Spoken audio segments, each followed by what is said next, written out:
జై భీమ్ దినపత్రిక ప్రధాన వార్తలు, వివిధ దినపత్రిక ప్రధాన వార్తల సారాంశం. మార్నింగ్ వార్తలను ప్రధానంగా అయితే మనం చూసిన 2 days నుంచి అయితే ఈడీ దాడులు అయితే తెలంగాణలో జరుగుతున్నాయి. ఈడీ దాడులు ఒక బలమైనటువంటి సామాజిక వర్గంలో బలంగా ఉన్నటువంటి ఒక మంత్రి మీద ఇప్పటికే ఈడీ దాడులు జరుగుతున్నాయి. ఈడీ దాడులకు సంబంధించి అనేకమైనటువంటి పత్రాలు, అనేకమైనటువంటి డబ్బులు కూడా దొరికినప్పటికీ కూడా అది కొంత మేరకు కొంత చెప్పి కొంచెం చెప్పక ఉన్నటువంటి నేపథ్యం ఉంటుంది. దానికి గల కారణాలు ఎవరిని, దాని వెనుక సీఎం రేవంత్ రెడ్డి ఉన్నాడా, లేకపోతే అక్కడ ఉన్నటువంటి ఈడీ మొత్తం టోటల్గా సెంట్రల్ గవర్నమెంట్ పరిధిలో ఉంటాయి. సెంట్రల్ గవర్నమెంట్ పరిధిలో ఉన్నటువంటి నేపథ్యంలో రాష్ట్ర ప్రభుత్వానికి ఇంటిమేషన్ ఇవ్వకుండా ఈడీ దాడులు వేసేటువంటి నేపథ్యం ఉంటుంది. మరి దీని వెనకాల ఉన్నటువంటిది ఏదైతే అన్నదమ్ముల్లాగా ఉన్నటువంటి సీఎం పొంగులెట్టి వాళ్ళిద్దరి మధ్యలో ఏమైనా కోల్డ్ వార్ నడుస్తుందా? కోల్డ్ వార్ నడవడానికి గల కారణం ఏంది? ఒకవేళ సీఎం రేవంత్ రెడ్డి సీఎం కాకపోతే నేనే సీఎం అని చెప్పుకునేటువంటి నేపథ్యం కూడా ఉన్నటువంటి పరిస్థితి మనం చూసిన పొంగులెట్టి కేసులు పెట్టింది కూడా సీఎం రేవంత్ రెడ్డి అనేటువంటి టాక్ కూడా ఉన్నది. దానికి సంబంధించినటువంటి ప్రధాన వార్త అయితే మనం చూస్తున్నాం. జై భీమ్ దినపత్రికలో ఉన్నటువంటి ప్రధాన వార్త.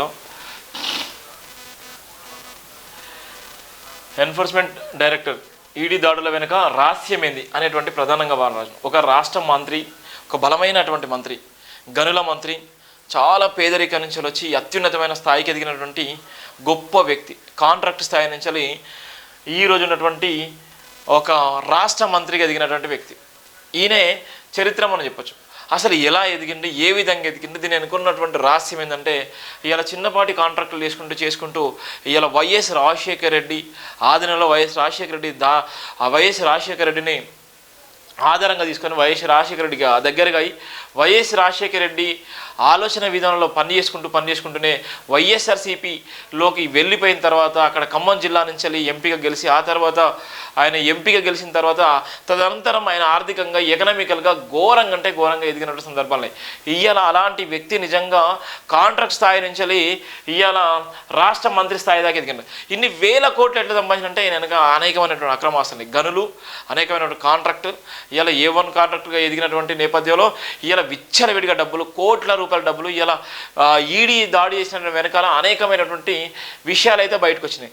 దాని వెనకాల ఉన్నటువంటి నేపథ్యం చూద్దాం. ఈడీ దాడులు దేనికోసం? ఈడీ దాడులపై స్పష్టత ఎక్కడ? అందరికా కొందరికేనా? విచారణ పేరు మీద హంగామా సృష్టిస్తున్నారు. విచారణ ఆధారాలు బహిరంగపరచాలి. చట్టం పరిధిలోని దోషులే రాజ్యం వెళ్తున్నారు. రాజకీయ పార్టీలకు అతీతంగా ఈడీ దాడులు కొనసాగాలి. వ్యాపారాల పేర్ల మీద వేల కోట్ల రూపాయలు సంపాదించారు. ఈడీ దాడులు కొనసాగుతున్నాయి. చర్యలు ఆగుతున్నాయా? పొంగులెట్టిని మంత్రి పదవి నుండి తొలగించాలని ప్రతిపక్షాల డిమాండ్. ఈడీ దాడుల కక్షతో భాగమా? అవినీతిపై రక్షణ అర్థమా? దాడితో పాటు పకడ్బందీ చర్యలు ఉంటే ఈడీపై ప్రజలకు నమ్మకం ఉంటుంది. ఈడీ దాడుల్లో రికవరీ సొమ్మును పేదలకు పంచాలి. డాక్టర్ వరిగల శివ. ఇక్కడ ఉన్నటువంటి నేపథ్యాలు చూడండి ఎంత ఘోరం. ఇలా ఈడీ దాడులు చేస్తున్నాయి. ఈడీ దాడులు చేసే వెనకాల అసలు నిజంగా ఎవరున్నారు, చేయడానికి గల కారణాలు ఎవరుండి చేపిస్తున్నారు? ఇది నిజంగా సెంట్రల్ గవర్నమెంట్ పరిధిలో ఉన్నటువంటి నేపథ్యం. సెంట్రల్ గవర్నమెంట్ ఆదేశాలు లేనిది రాష్ట్ర ప్రభుత్వానికి తెలియకుండా ఒక వ్యక్తి మీద ఈడీ దాడులు చేయరు, సిబిఐ ఎంక్వైరీ జరగరు. వాళ్ళు 1-2 సార్లు ఎంక్వైరీ చేసేటువంటి నేపథ్యం ఉంటుంది. ఇన్ఫర్మేషన్ ఇచ్చేటువంటి పరిస్థితి ఉంటుంది. ఇన్ఫర్మేషన్ ఇచ్చిన తర్వాత దాడులు చేసేటువంటి నేపథ్యం ఉంటుంది. కానీ అన్ని రాష్ట్ర మంత్రిగా ఉన్నటువంటి రాష్ట్ర మంత్రికి తెలియదా? ఇంటెలిజెన్స్ వ్యవస్థ కూడా ఆయన చేతిలో ఉంటుంది. రాష్ట్ర వ్యవస్థ ఆయన చేతిలో ఉంటుంది. ముఖ్యమంత్రి వ్యవస్థ నుంచి మోలుకుంటే ప్రతి ఒక్కరు కూడా ఆయన చేతిలో ఉంటారు. ఆయనకు ఇన్ఫర్మేషన్ తెలియదా? ఎందుకు చేసిల్లు? ఏమైనా ఇన్ఫర్మేషన్ ఇచ్చి ఏమైనా భయపెట్టడం కోసం చేసిల్లా? లేకపోతే కావాలనే ఉద్దేశంతోనే ఏమైనా చేస్తున్నారా? లేకపోతే ఉన్నటువంటి కాంగ్రెస్లో ఉన్నటువంటి ఎమ్మెల్యేలు కానీ మనీ మినిస్టర్లు కానీ భయభ్రాంతులకు గురి చేయడం కోసం మీరు తప్పులు చేస్తే నిజంగా ఈడీ వస్తుంది, లేకపోతే సిబిఐ వస్తుంది చెప్పకనే చెప్పడం కోసం ఇది ఒక డ్రామా. అసలు ఎందుకోసం చేస్తున్నటువంటి నేపథ్యం చూస్తున్నాం. ఒక పక్కన నిజంగా హైడ్రా జరుగుతుంది, మరో పక్కన మూసీ నది ప్రక్షాళన జరుగుతుంది. ఒక పక్కన ఈ రెండు బలంగా ఉన్నప్పటికీ ఇలా 6 గ్యారెంటీల అమలు విషయంలో పక్కన పెట్టేశారు. ఒక రాష్ట్ర మంత్రి మీద ఈడీని తెరపై తీసుకొచ్చారు. ఈడీని తెరపై తీసుకొచ్చిన తర్వాత మనసును డైవర్ట్ చేయడం కోసం చేస్తున్నారా? ఏది ఏమైనప్పటికీ తెలంగాణ ప్రజలకైతే అర్థం కానిటువంటి నేపథ్యం కూడా ఉంది. కసాయి సంపాదన కరుకు నోట్ల వ్యవస్థగా మారితే ఈడీ తన పని తను చేసుకోబోతుందని డాక్టర్ వరిగల శివ అన్నారు. వ్యాపారాల పేర్ల మీద మనీ లాండరింగ్కు పాల్పడుతున్న ధన సంపన్నులు ఎవరిని వదలకుండా కఠినంగా శిక్షించాలని డిమాండ్ చేశారు.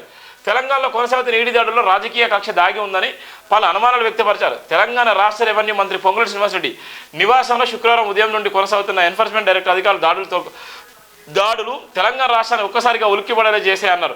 ఒకవైపు హైడ్రా విజయవంతమైన దూకుడుతో చెరువులను పరిరక్షిస్తుంటే మరోవైపు ఏసీబీ అవినీతి నిరోధక శాఖ అధికారులు అవినీతి ఉద్యోగుల భరతం పడుతూ ప్రభుత్వ వ్యవస్థలపై ప్రభావం చూపిస్తున్నా అన్నారు.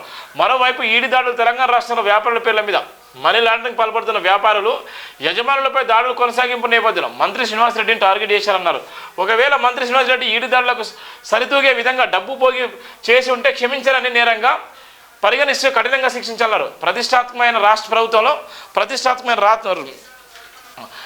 ప్రభుత్వంలో రాష్ట్ర మంత్రిగా కొనసాగుతూ మనీ పోగు చేయడం తీవ్ర మోసంగా పరిగణించారు. ప్రతిపక్షాలు తక్షణమే మంత్రి పొంగులేటి శ్రీనివాసరెడ్డిని మంత్రి పదవి నుండి తొలగించాలని డిమాండ్ చేస్తుండగా ప్రభుత్వం తన చిత్తశుద్ధి నిర్మించుకోవాలన్నారు.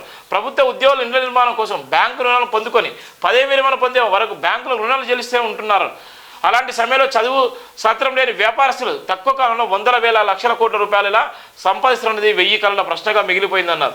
సామాన్య కాంట్రాక్టర్ స్థాయి నుండి వ్యాపారం క్లాస్ 1 కాంట్రాక్టర్ స్థాయికి ఎదిగి వ్యాపారుల పేర్ల మీద స్థాయికి మించిన మనీ పోగు చేసుకుని దాన్ని కాపాడడం కోసం రాజకీయ శక్తికి ఎదగడం, దానితో పాటు రాజకీయంలో ప్రభుత్వ నాయకులను బానిసలుగా చేసి ఆడుకోవడం ప్రస్తుతం ఈడీ దాడులు పెద్ద మనుషులకు మామూలైపోయిందన్నారు.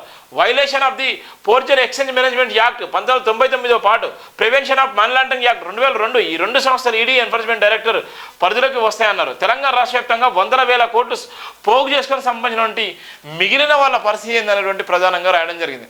ఇవాళ ఉన్నటువంటి ఏదైతే ఈడీ ఉన్నటువంటి నేపథ్యంలో ఇలా వేల లక్షల కోట్లు సంపాదించుకున్నటువంటి వ్యక్తుల మీద గతంలో కూడా వైఎస్ జగన్మోహన్ రెడ్డి కూడా జైలుకు పోయింది మనీ లాండరింగ్ విషయంలో. ఇలా ఉన్నటువంటి తెలంగాణలో ఎమ్మెల్సీ కవిత కూడా మనీ లాండరింగ్ విషయంలో ఆమె జైలు జీవితం గడిపింది. ఇలా ఉన్నటువంటి ఈ నేపథ్యంలో మనీ లాండరింగ్ నిజంగా జరిగినటువంటి నేపథ్యంలోనే వాళ్ళని ఎందుకు అరెస్ట్ చేయలేకపోతారు? ఒకవేళ నిజంగా హెచ్చరించిందంటే వాళ్ళ దగ్గర రికవరీ చేసిన సొమ్ము ఎవరికి పంచిపెడతారు, ఎవరు తీసుకుంటారు? నిజంగా అవినీతి చేసినటువంటి మంత్రులు కానీ అవినీతి చేసినటువంటి అధికారులు కానీ వాళ్ళ మీద ఎందుకు చర్యలు తీసుకోలేకపోతారు? అంటే ఎంత ఒక డ్రామా కోసమా, లేకపోతే జనాన్ని మసిపూసి మారడి చేయడం కోసమా, జనాన్ని డైవర్ట్ చేయడం కోసమా, లేకపోతే దేనికోసం ఇది నిదర్శనం?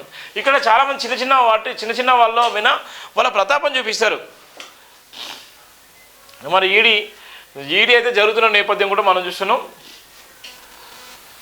యూపీలో నరబలి, ఇగో ఇక్కడ చూడు, రుణమాఫీ చేయకుండా తిరగబడతాం. మందుల శామ్యులు ఒక దళిత ఎమ్మెల్యే, ఆయన అక్కడ ఉన్నటువంటి నేపథ్యంలో సీఎం మీద తిరగబడవచ్చు కదా, సీఎం మిన్నో లేకపోతే మంత్రులు తిరగబడవచ్చు కదా. ఎమ్మెల్యేలు ఎస్సీ ఎస్టీ ఎమ్మెల్యేలు బీసీ ఎమ్మెల్యేల మీదనే ప్రయోగం చేస్తారు. బీసీ ఎమ్మెల్యేల మీద ఎస్సీ ఎమ్మెల్యేలను ఎస్టీ ఎమ్మెల్యేల మీద ప్రయోగం చేస్తారు. ఆ ప్రయోగం చేసి ఆ ప్రయోగశాల ఒకవేళ వర్కౌట్ అయిందనుకో దాని మీద ఎంబటే అప్పటికప్పుడు డిబేట్లు పెట్టి చర్చలు పెట్టి మసిపూసి మారడి చేసేటువంటి నేపథ్యం ఉంది. ఇంకా ఈ సమాజానికి అర్థం కానటువంటి నేపథ్యం ఉంది. 2 లక్షల రుణమాఫీ చేయకుంటే తిరగబడతానని తుంగతుర్తి ఎమ్మెల్యే మందుల శామ్యుల్లో రైతులు హెచ్చరించారు. శనివారం యాదాద్రి భువనగిరి జిల్లా అడ్డగూడూరులో విండో కార్యాలయంలో నిర్వహించిన పిఎస్సిఎస్ సర్వసభ్య సమావేశానికి హాజరై తుంగతుర్తి ఎమ్మెల్యే మందుల శామ్యులు సీఎం రేవంత్ రెడ్డి పాలన ఎలా ఉందని రైతులు అడిగారు. మండల కేంద్రానికి చెందిన రైతు బైరెడ్డి శ్రీనివాసరెడ్డి 2 లక్షల రుణమాఫీ చేయాలని డిమాండ్ చేశారు. 2 లక్షలపై ఉన్న రైతులు ఆ డబ్బులను బ్యాంకులకు చెల్లిస్తేనే రుణమాఫీ అవుతుందని ఎమ్మెల్యే తెలిపారు. వెంటనే అక్కడున్న రైతులు 2 లక్షల పైన ఉన్న డబ్బులు అప్పుడే కట్టామని తెలపడంతో కొంచెం సమయం పడుతుంది